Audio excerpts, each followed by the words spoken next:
السلام عليكم ورحمة الله وبركاته. أحبائي في الله، معنا اليوم شرح جديد لكيفية التكرار بأكتر من اسم باستخدام فلوت بيج ماكرو أي فلوت البطة. طبعا أنا منزله عندي من الأول.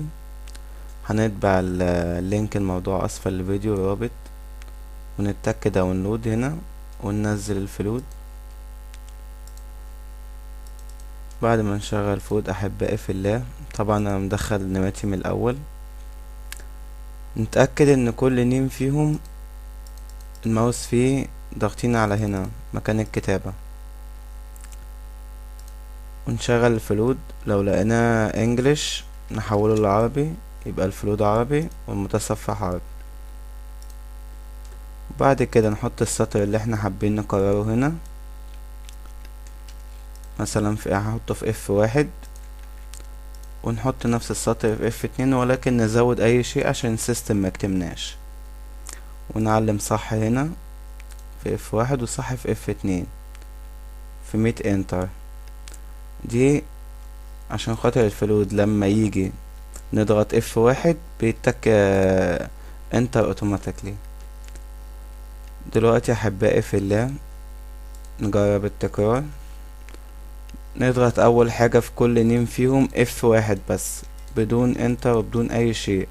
نغير الاسم من فوق ونتك F1، وبعد كده نتك F2 برضو.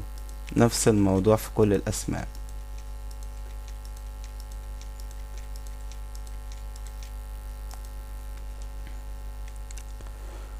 طبعا احبائي في الله زي ما انتوا شايفين، طبعا سرعة التكرار.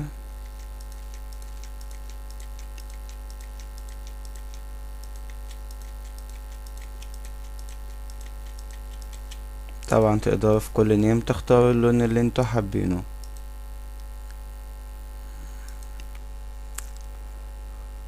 وبكده احبائي في الله انتهى درسنا للشرح كيفية التكرار بأكتر من نيم باستخدام فلاش 1 2 3 فلاش 10. وعشان الفلود يحفظ اي سطر احنا كاتبينه فيه، مثلا حابين سطر نكرره، او مثلا اسمي اهو اسم سكاي او خلافه.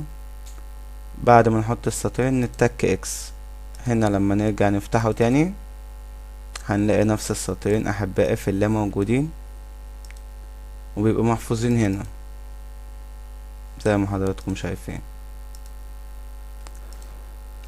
بتمنى اكون ساعدتكم، والسلام عليكم ورحمة الله وبركاته، وانتظروا مننا شروحات جديدة.